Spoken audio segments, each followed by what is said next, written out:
You know, one of the downsides of having like just a basic house that you did not custom build is that sometimes your cabinets start falling apart and you got to wood glue them back together.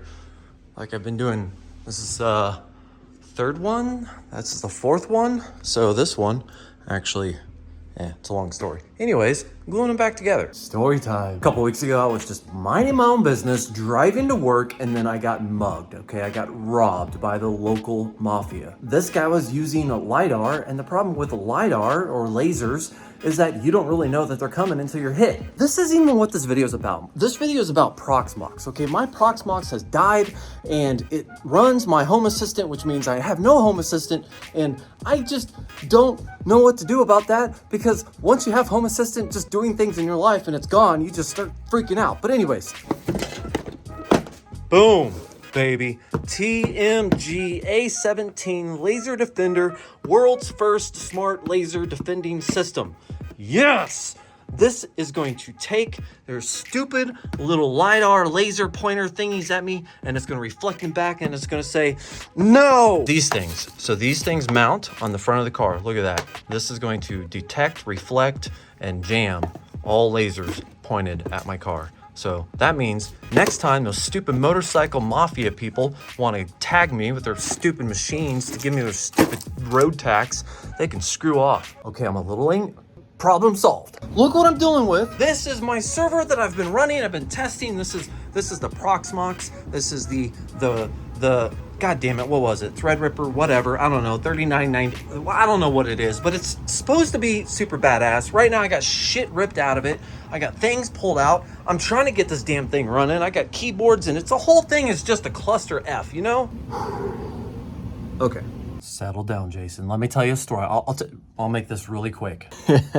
So last night there I was minding my own business, doing absolutely nothing with my server whatsoever, like not touching it. Home Assistant's just doing its thing. I got that 55-inch touchscreen in my office, right? It has a constant dashboard, and it always gives me it tells me exactly what's going on, right? I wasn't doing anything to it, not even thinking about it. The next thing you know, I see a bunch of red dots start popping up and things start going wrong, and I'm like, WTF? I look at it, all the sensors are down, Home Assistant isn't running. I go into Proxmox, all the things are like, oh, everything's read-only, nothing's working, blah, blah, blah. So I'm like in full panic at this point. So I restart Proxmox. Then it never comes back up. It won't boot. It gets stuck at loading RAM disk, and I have no idea what the hell that means. I get on Google, I'm looking at all these, forum posts, and I'm trying to figure it out. I was up until literally 6 o'clock in the morning trying to get that thing fixed. Like, I could not get it fixed. I ripped out everything. I was like, unplug all the USBs, unplug all the drives. Like, I did everything that I possibly could, but for some reason, something happened somewhere, and now it doesn't work. It still doesn't work, and I don't know what to do about it. I'll give you a quick demonstration. You know what? I'm just gonna boot it up. Maybe it fixed itself overnight. Maybe this stupid thing, oh, what are you doing? Why does it sound like something? Okay, there we go. Oh, yeah, go ahead. It sounds like a wire is hitting. All right, okay, here we are. Let's just go ahead and let it do. I ain't touching it. There we go. That's where it sits. Okay, it's 5.1. That's it. That's what it does. That's all it does. It'll sit there. I let it sit there for hours. It won't do anything. It won't boot, won't do anything. WT to the mother effing F. I'm winging it at this point. I have no idea what to do, but I'm winging it. I have a Proxmox installation USB in there, but I have really no idea what to do. I do not know what any of this means. Help. That doesn't fix it either. The root file system dev mapper root requires a manual FSAC. How am I supposed to FSAC this? What is that? FSAC. FSAC. And this is where Jason goes on the internet and finds the first command he could possibly not understand and just run it and just YOLO it and hope it works. FSAC, FCY, dev map, blah, blah, blah, blah, blah. Let's see what this does. I have no idea. What does this mean? What does this mean? Free blocks count wrong? Fix it. What is it? All right, well, I ran it again and I'm gonna reboot it. I'm just kind of hope that works. Okay, apparently reboot does not work. Control delete usually does. There we go. All right, so here's what I did. Unplugged all the cables. I put all the stuff back in because taking that out did absolutely nothing anyway. So I got all my cards in there. I took out actually I already had 2 sticks of RAM out, but yeah, 2 sticks of RAM are staying out. Just in case RAM is bad, I don't know. Those are the easiest to take out. I have to take off these fans to take out the other ones. So if I still can't get the boot up, then I might have to do that. This is the boot drive, which, hey, you know what? Maybe just the SSD failed. I have no idea.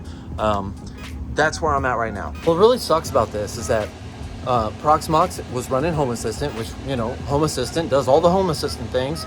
And then I wanted to get rid of my DVR Blue Iris Windows server, and I wanted to put it on a Windows VM. So I've been running this test, like just using it every day or whatever, letting it run consistently every day before I actually deployed it as like a full-on system. I've just ran into nothing but problems, right? Just problems, which makes me not want to switch from having a dedicated box, which sucks. Now I have this screen. Yeah, so I'm gonna go with rescue boot. I'm gonna see no such device. Awesome. So it's not even showing up. Awesome. I'm just... Okay, so let's look at the facts so far. Out of nowhere, shit started going bananas. Started having like read-only stuff or whatever, right? So all signs so far point to a failing SSD, or at least something related to that. So now that SSD, which is this thing, is not showing up at all, even in the BIOS. So I was like a cunt hair away from like just changing the SATA cables, messing with the power and doing all this other crap. And then I realized, why do that when I have a USB to SATA adapter thing, right? I'm gonna plug this in with USB, see if it'll boot up from there, or if it'll show up. And if it does, and then if it boots and works, then hey, at least now I know it's a SATA or something, you know, at least I know there's a problem with the connections or something with the motherboard, etc., and not the SSD. So, all right, if this works, I swear it won't be temporary, and it will definitely not last for 3 months until it breaks again. You son of a... Maybe the SSD went bad, which is gonna suck. So this is dead. I've used multiple USB readers, try to connect it with SATA to my main computer. It's just dead. I don't know why.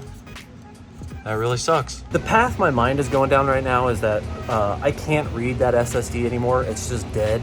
And I was having weird connection issues with trying to back up like the Proxmox stuff, but I'm pretty sure I did it to one of the drives on here. Anyway, I don't want to dig into that motherboard to pull out that NVMe drive, so I was kind of hoping that if I boot into Windows, I could just see that NVMe drive that I think that I have a backup on. And then if I could do that, I could pull that, and then I could just re-image whatever. Like, that's the path I'm going down right now. I don't want to initialize that, because that'll just, I don't want to do that. That's bad. I don't want to do that. All right. Plan C. Okay. So I'm going to install a new installation of Proxmox on another drive, and I have, that's empty. Okay, I have NVMe somewhere. I don't know where they are because, well, my life is a mess, but got a couple SSDs. I guess these might hold me over. I have an NVMe somewhere. I know I have a 500. Actually, I think I have 2 500 gigs. I don't know where they are. So in the interest of saving time, I think I'm just going to use one of these. Actually, I think I know where it is. I think 1 or 2 of them underneath here. This is a thing I was used for streaming that has been sitting here for 9 months, not powered on. Maybe I should just take it out of there. There we go. 970 Pro, 500 gigs. I knew I had one of these. I'm pretty sure I have a second one. I don't know where I would have put it. I probably would have put it right there. I doubt it's underneath there, but yeah, this is gonna be good. So here's what I'm gonna do. I know that this has Windows, everything's set up. And I also am 20% sure that one of these drives, which are both 500s, They're like, these are all just nothing. Like I've just used them for random crap. So I'm gonna take this, I'm gonna clone it to one of these. That way I don't have to go back and reset up all the crap that I did to get this running. And then I'm gonna use this to install Proxmox. Thankfully, which I always recommend everyone have this, I got this nice little NVMe to USB-C adapter, right? So this is pretty cool. I can put this in there, and then since I have the USB adapters for that, I can do all my cloning and not even have to plug anything like physically into the motherboard. So that's cool. I mean, it just fits right in there, just like that. Look at that. Like, that's neat. All right, so I launched Samsung Magician, and it's like, oh, hey, you need to update your firmware. I'm like, yeah, sure, why not? So I did that. And now I got a blue screen. Like, I didn't even get to clone it. Like, there was a little part of me that was like, Jason, don't update. Like, you're trying to do what are you doing? And, you know, this is what I get. Watch, it's not gonna boot now. I need a beer. That's what it is. I need a beer. Okay, so it booted into the USB drive because now apparently I just destroyed my main Windows disk.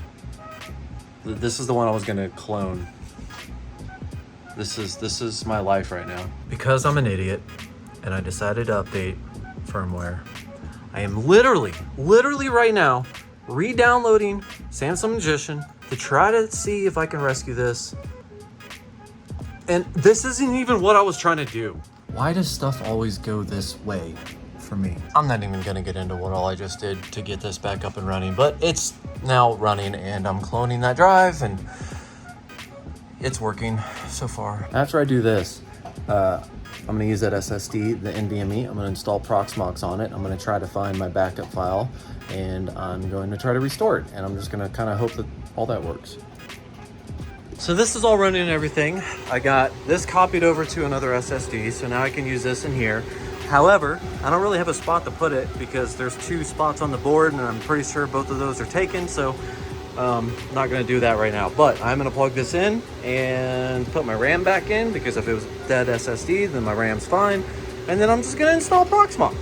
What's the worst that could happen? Installation failed, so I had to go back into Windows and just clear it all, clean it all, because I couldn't get it to work. But, all right, so for some reason the USB-C adapter to NVMe thing didn't work. I was having all kinds of like, can't create the volume issues, but now I'm using an old SATA thing and now it's working. I literally don't have a place to put the NVMe drive into this PC, but I wanted to use it because it was newer. This thing handles 2 NVMe drives, right? So I'm thinking to myself, okay, it's rebooting. I'm thinking to myself, okay, you know, I got to use a USB NVMe adapter, whatever, but it actually has a slot right there for a vertical one. So I'm thinking maybe I should stick that NVMe drive directly in that slot and see if that works. I mean, it feels like it's in there, but not really. It looks crooked. I don't want to break it. I mean, what if that just works? Holy crap. Wait, what? There it is right there, 500. Holy crap, it worked. It didn't like work, you know, like work, but it recognized it. And it's creating it. Holy crap, it's working. The same drive. Oh my gosh. So it was all the USB adapter for the NVMe thing. Like, that's what it was. Yes, okay. This is literally just trying to get Proxmox installed. Like, I still have to figure out how to recover everything that I lost, but hey, minor victories. Holy bananas. This is where I got stuck at before, but I'm pretty sure it's because my SSD was bad. So you better do it. Yes, okay. All right, I'm feeling better now. It's officially running. Huh. Oh man. Yeah, baby. You see that? You see that? Holy crap. The thing about Home Assistant is that I did not want to get into it at the very beginning. And then when I got into it, I can't live without it now. Like I went probably 24 hours without Home Assistant and, you know, lights didn't turn on. I had my dimmers, the kitchen light, like so many things just did not happen automatically that I realized I just can't live without anymore. I know that sounds a little exaggerated, but I mean, it's very annoying having to turn lights on and off yourself when you've configured not to do that. This took a very long time, and I cannot even recap the last 10 hours of my life, partially because I've had a lot of beer, but I got everything to work. I got my temperatures and I got everything. I mean, I have like a CPU thing on my server because glances, but you know what? It's all back up and running. I was able to get my ZFS thing back up, which I had backups on that, which I knew I did. I just had to figure out how I was teaching myself how to do all this, but I got Proxmox reset back up. I have not set up my Blue Iris server, which is what I'm working on right now, but it's all kind of good. Kind of good in the sense that it's booted, it's going. I more or less can probably close that up and continue on with my life, and I just got to try to figure out how to get the GPU and everything to pass through to Windows 10 VM again without it crashing. Because I went through this whole thing with Windows 10 VM where like it was not allocating or doing something with the GPU correctly, and it was just crashing, and it was a pain in the ass to get working. And then when I got working, I did not back it up after that, which is dumb. Thankfully, I backed up Home Assistant, but you know what? That piece of RAM right there, for some reason, that doesn't work now. I have no idea why. I finally got it working, and now I feel like I can sleep. Like, I can sleep now. Finally. Now, I did go through here and into the configuration and do some of the GPU blocking, like when it boots up or whatever, and all the little things you have to do to get the GPU to pass through to a Windows VM or any VM. I went through and kind of set it all up, but I just haven't had the nerve to reboot it and see if it works, because last time I did this, it didn't work, and I went through a whole freaking thing to get it working again. Pain in the ass. I made sure to back up Home Assistant. Like, that thing is backed up every 2 days. Because I have put so much time and effort into getting Home Assistant running and doing it. Like, there's like 3 copies. Like, I had it on the ZFS, I had it on the second SSD, I had it stored on my NAS. Actually, there was 4 copies because I also had it copied over to Loki, which was my main Unraid server. So I had 4 copies of backups for that. All good. No big deal. When it comes to Proxmox configuration though, like as far as the operating system itself, the backup doesn't really seem to do anything with that. All it does is back up your virtual machines. It doesn't back up into your configurations and the operating system, the things you install, like glances, for example. You have to go through the command line to get glances set up, which I'll figure that out later. Anyways, all those little configurations are not backed up. So then you have to go through and reset them all back up again. And you know, maybe you didn't know how to do it the first time and it took you forever, and you don't know how to do it the second time still, so it's going to take you forever to do it again. I need a better solution to backing that thing up, but that's a problem for tomorrow. By tomorrow, I mean next month. Obviously, I got to get some kind of mounting thing to make sure that thing doesn't just come out, but that solved a lot of problems for me. The sad reality is that it took me the better part of like a day and a half to get my Proxmox server recovered from a failed SSD, and half of that was spent figuring out that I had a failed SSD. So I've learned a lot, and I think that this happening to me actually was a good thing, even though it sucked. I learned a lot during the process, and hopefully whenever in the future this ever happens again, I'll be maybe better prepared. I don't really know. If you guys know how to just like take a clone of an SSD running Proxmox and just actually back that up versus just backing up the virtual machines, let me know in the comments down below. Like, I want a backup to where I can just install Proxmox again and just, I mean, shy of like cloning the disk once a week, taking it out. I don't know what to do. Let me know. Either way, it takes a disaster to make me realize that backups are key, and I'm just really happy that I have all the backups of Home Assistant, especially this. Like, I created this, which I have copies of this, but I actually made this integration for Home Assistant for my temperatures. So, you know, I know how up to date it is just because all those are loading correctly, and I have all my most current sensors. It's pretty cool actually, because like it'll rotate. This screen sucks and I can change it, but it'll rotate, flash, and do all kinds of things just depending on what the temperature is. It'll change colors and I can configure it. I should probably make a video about how I created this in general. I'm like getting off on a tangent now because I also want to redo my whole screen because I don't like it. It's outdated, and you know, but that's, yeah. But to end this video, here's what I'm gonna do. I've went through all the setup process to get everything set up for the Blue Iris virtual machine, this Windows server, whatever, running. I've went through the process. All I really have to do is reboot it and see if it works. So let's take this gamble together. Reboot it. Yeah. Reboot. Are you sure? Yes.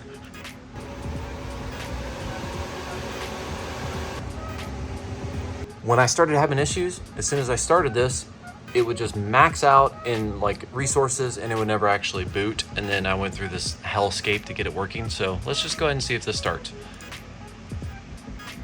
This should not. Okay, let's see if this starts.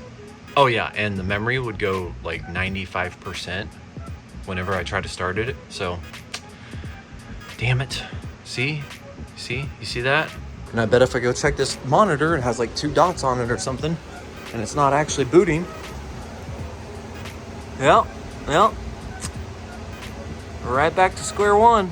It's not working, it's not booting up, and I'm just gonna have to deal with that later.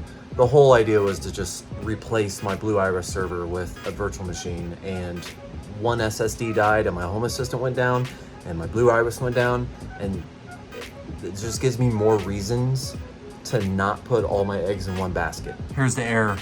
Look at that, VF5 whatever, memory can't reserve. This is the problem. I've been through this, I don't know what it is, but I have to stop it and figure it out later. So that's fun, I'm gonna go to bed. Guys, thank you. This is a cluster F of a video. Thank you for watching. You know, if you want to support me, go to bnbsucks.com and get NordVPN, or become a member, or just keep watching my crap. So thank you for watching. Like and subscribe below, and have yourself a great day.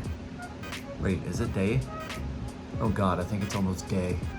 Yeah, I'm going to bed. Not even kidding. Look at that. Yeah, that kind of looks cool.